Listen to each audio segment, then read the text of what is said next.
You may hear my family in the background, but hallelujah. So this video is preventing stalled labor. I'm first just going to talk about the causes of stalled labor. Not all labor stalls are because of an emergency. So if your labor does stall, do not panic. Okay, it is fine. I have had two stalled labors before, and both of them stalled um, for very good reasons. So it was not an emergency at all. And I'm going to go over exactly what was the reason for my stalled labor that made it non emergency based. Okay. So, first, I'm going to start off with just the causes, and then we'll go into um, the prevention tips that you can do to keep you from having a stalled labor. Um, excuse me, these causes are not in order. Um, there's not one that's greater than the other. These are just different causes. I just wrote them down. They're not in specific detailed order like this to happen first. It's nothing like that. It just depends on the woman and her body. And it also depends on the baby. A lot of people don't know and understand that um,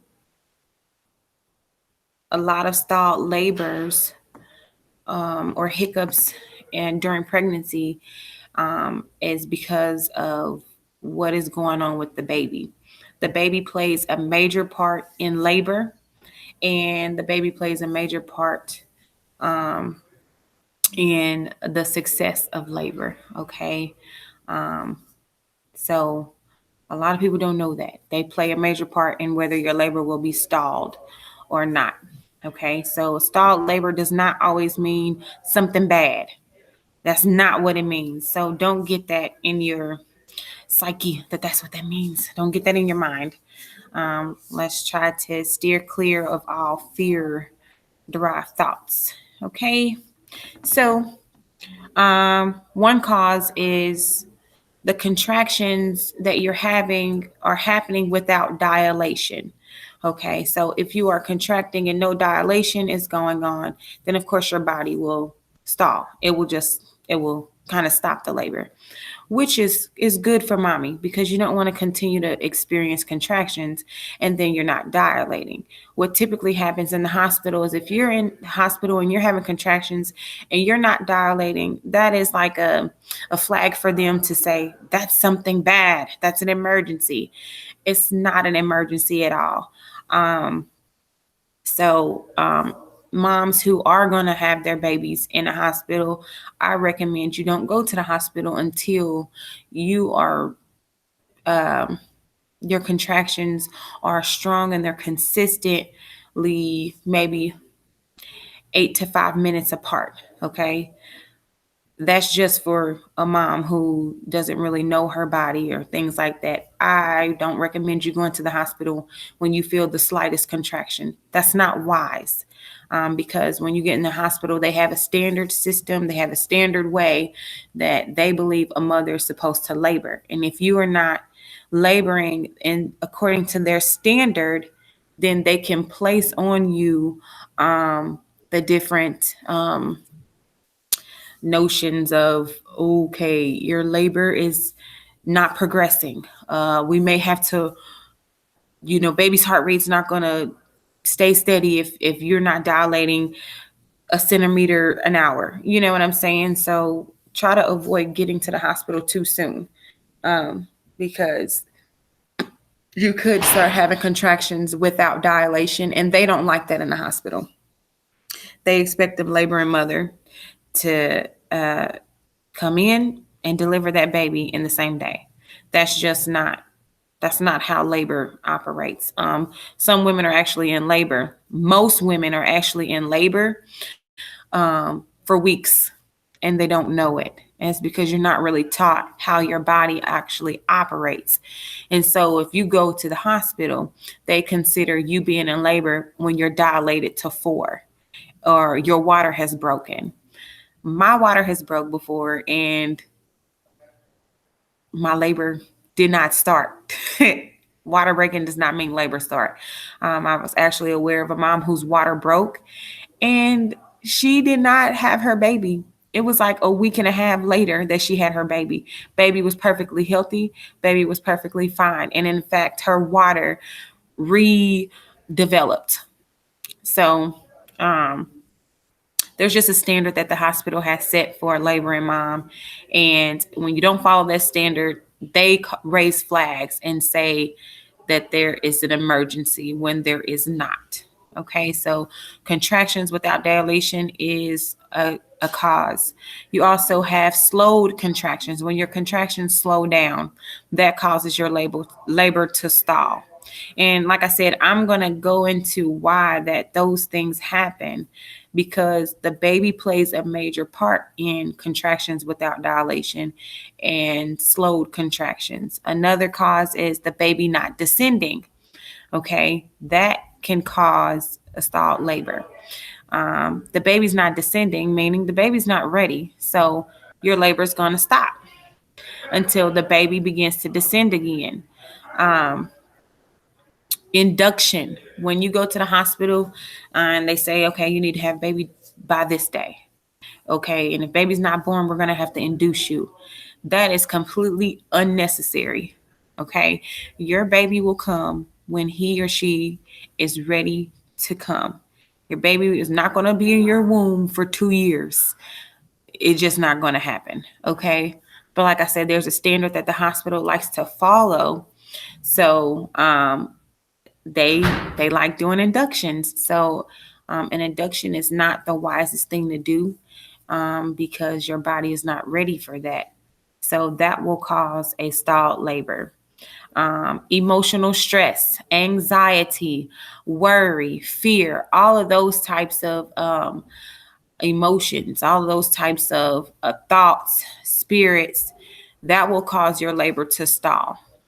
Because what happens is your body begins to release all of these hormones.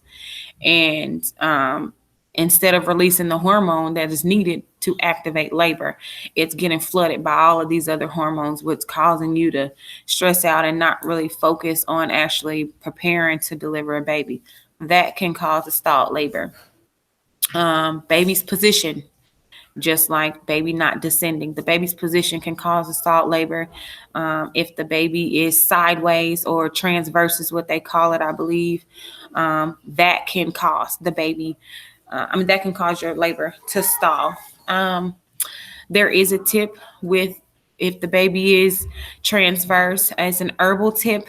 I probably talk about it on another video, but there are herbal remedies that can help the baby to turn if the baby is in a position where, did daddy say bring him? No. You want to go to daddy?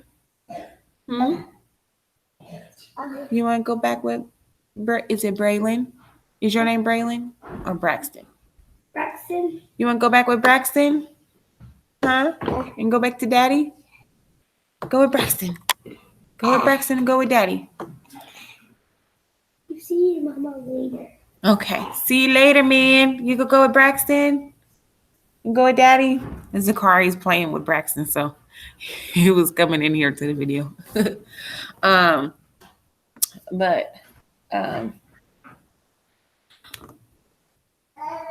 Yeah, I may give that tip on how to get the baby's position to turn without rupturing the mom's uterus. Herbal. And if it doesn't work, hey, prayer and commanding always. That's my go-to. Also, a stalled labor can be because the baby has reached its position that it wants to be in, and now he's fine, or she's fine for that day. So she's going to rest. So no baby today. Okay, that can be a stalled labor.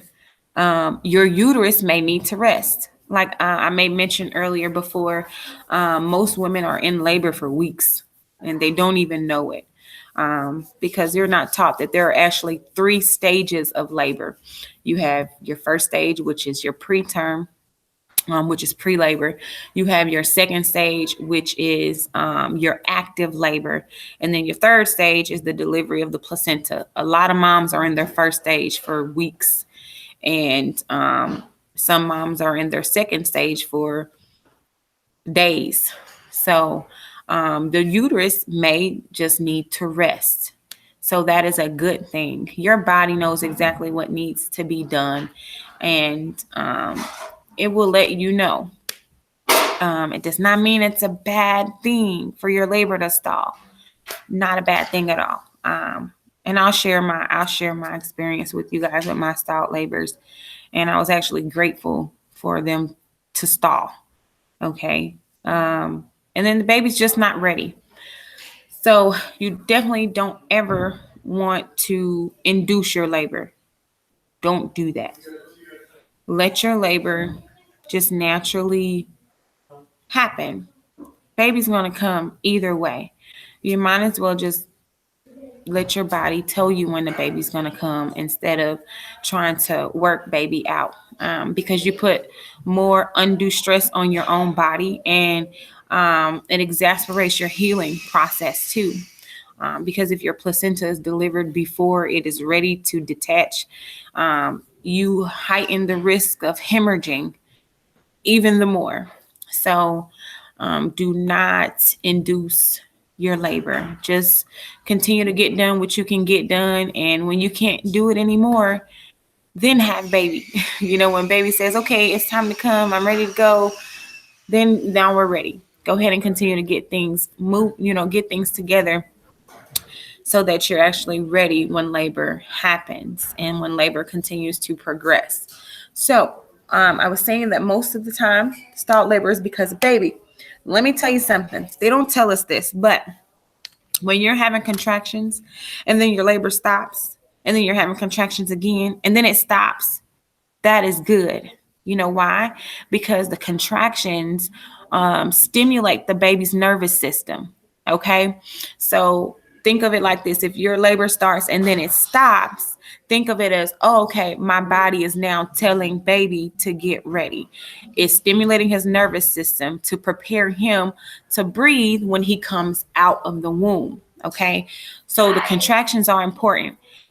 If they're happening and stopping, that is good, because you want your body to send those signals to your baby to prep him for when he comes into the world. Okay.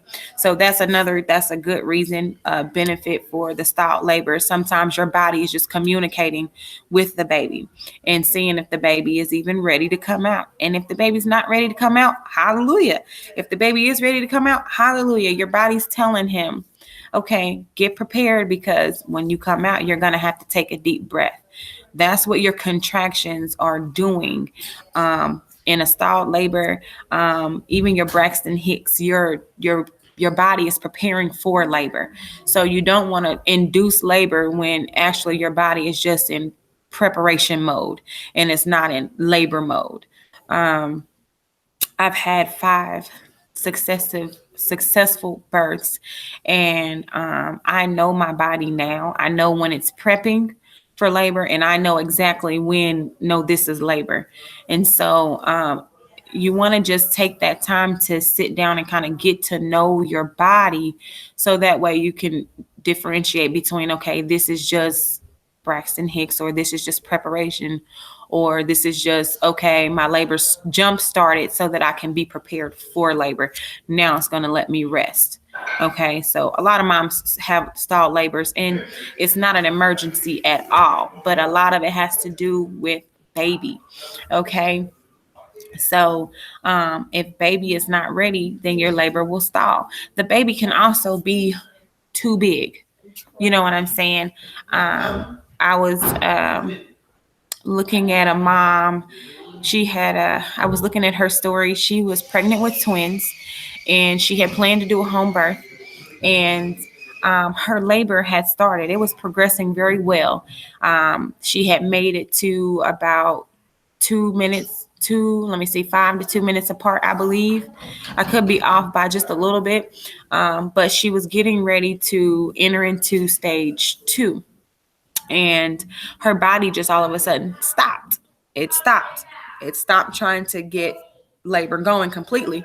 And so after about 2 days, her husband, they had decided to go ahead and go to the hospital. Her doctors already knew that she was planning to do a home birth. And so what happened was she went to the hospital, and they decided to go ahead and see what was going on. Well, what had happened was the reason her labor stalled was because her body realized that the baby was just too big to be delivered from her. She was a very small frame like me, and the baby ended up being about 11 and a half pounds. One of the babies was 11 and a half pounds. The other baby was 9 pounds. And so her body stopped because the baby would not fit through the canal. So even though we may not know what our body is doing, why our body is doing certain things, there's a reason for everything. And the reason's not always an emergency. So I just wanted to share that story with you to let you know that stalled labor is not always a bad thing. It's a signal. Now, you just have to learn your body signals. And it's a way to let you know that, okay, baby's not ready yet. If you have a stalled labor, that can be giving you more time to get everything situated. I know with my first stalled labor, which was my third son, Ramiel, which was a home birth, my labor started and it was going. And I was in labor for about 6 hours. I was in active labor for about 6 hours, and my contractions slowed down and then they just ceased. Well, we weren't prepared. We didn't have everything together. The pool wasn't blown up. We didn't have the baby hat. It was still a couple of things that we were missing. And so at the same time, my body was preparing him. It was preparing me to let me know I need to get everything set together and I need to get everything in order. So once that labor stopped, it gave me time to rest. It gave my uterus time to rest. It gave me time to rehydrate, replenish, renew myself so that I would be prepared for him to actually come into the world, which he ended up coming into the world maybe 3 or 4 days later. So that was an actual good thing for us because we weren't prepared to have him that day. Then my second stalled labor, and mind you, none of these were labors that I induced on my own. These were labors where my body decided to go into labor itself. My second one was my daughter. She was the fourth birth, and my labor had started maybe like 4 weeks. Take your sheet. Come to the gym. Take your sheet. Like 3 or 4 weeks before she actually was born. No, it was 2 weeks before she was born. And that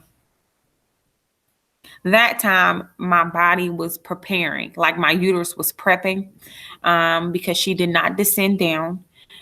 She was not in the right position. She wasn't within the hips or anything. She was still very high, and she just wasn't ready at all. But we had everything set up. We had everything together. And that time it was just my uterus preparing and getting ready to push her out. And now that I look back on it, I understand why my body did stall, because my daughter, she actually ended up being the biggest baby that I had. She was going to be the biggest one. The ones prior to her were not as big. She was 9 pounds. The other ones were 8 pounds, 7 pounds. So my body was prepping to push out a bigger child. So and then I ended up going into labor, and it was just quick. I had her in 20 minutes. My labor started. And as soon as I got to the house to get to the birth pool, she came out. So you just have to learn your body. Really be in tune with your body. If you're going to do a hospital birth, don't allow the doctors to tell you what's going on, because you know what's going on. The doctors aren't experienced in childbirth. Most doctors that deliver babies are males. You rarely have a female doctor. And in the event that you do get a female doctor, it's very rare that she has delivered a baby. They go by protocol. They go by what's already written. They're standard. Okay. So you just make sure that you're communicating with them and letting them know what's going on with your body. Okay. In the event that you choose to go to the hospital. So these are ways to prevent stalled labors that are like emergencies, like an emergency stalled labor or a labor where the baby is in perfect position, the baby is ready, the baby's not too big, things like that. You want to make sure that you rest. You rest until your labor actually picks up. Don't try to force anything. Just get your rest, because once labor gets kicked up, you're going to exert so much energy. Okay. So you want to get your rest as much as you can. Positions. Sometimes if you move the positions that you're in, baby can work down. Baby can work their way down better than you laying on your back. Continue to keep moving. Exercise during pregnancy. When you exercise during pregnancy, your labors are quicker. I exercised during all of my pregnancies. I was actually, with my first pregnancy, my son, I was still running collegiate track, and I didn't stop running until I was 6 months pregnant. So, and it was nothing wrong with it because my body was already used to it. My doctor said it was fine, run until I can't run anymore. And, when I was about 6 months pregnant, that's when I stopped running because I started getting heavier. And so my time started getting slower. But exercise during pregnancy definitely helps during labor. It helps you prevent a stalled labor. Okay. Your environment. Make sure your environment is peaceful. Make sure you don't have people running in and out of your room or somebody in your ear, or, make sure your environment is peaceful. If children are going to distract you, if you're going to have to try to discipline while you're in labor, try to make sure that you can find a place for the children to be if they are going to be a distraction during your labor. See if you can have a sister, have your brother, aunties, grandpa, grandma, watch the other children so that you can focus on labor. Stimulation. Continuing to keep your body stimulated. There's different methods they say you can use for stimulation. I've never really had to use stimulation for my labor to continue to advance. There's nipple massage, there's massaging of the feet, there's massaging of the palms. There's certain parts of the hand where it releases endorphins to cause the contractions to be intense. There's so many different ways that you can do stimulation. What happens is when you do natural stimulation, it produces oxytocin. Oxytocin is the hormone that causes the contractions to happen. A shower during labor kind of jumps, up kicks the contractions as well. A nice hot shower. I did the hot shower with Demore. My contractions increased. I didn't know that. I just wanted to take a shower because I wanted to relax, and boy, I did not relax. It just increased it. So I learned that. But those are just the few tips that I have regarding the preventing stalled labor. And I just wanted to let you know stalled labor is not a bad thing. Don't allow the doctors to fear monger you or anybody else to fear monger you. They sometimes they just don't understand, and they're only reiterating what they've been taught. If you go to a pharmaceutical school, you're getting taught by pharmaceutical companies. You're not getting taught natural labor. You're getting taught, traditional medical labor, hospital labor. I don't know. That's what you're getting taught. You're not getting taught the natural thing. So a lot of the time they just don't know. They're unaware of what they're actually saying. So I encourage you guys to do your research and just prepare your body and know your body. Get to know your body so that way you know when you are ready to deliver. Okay, so bless y'all. Hopefully I can get another video up. Hallelujah, I was able to get this video up today while we are resting. So bless you. Shalom, shalom.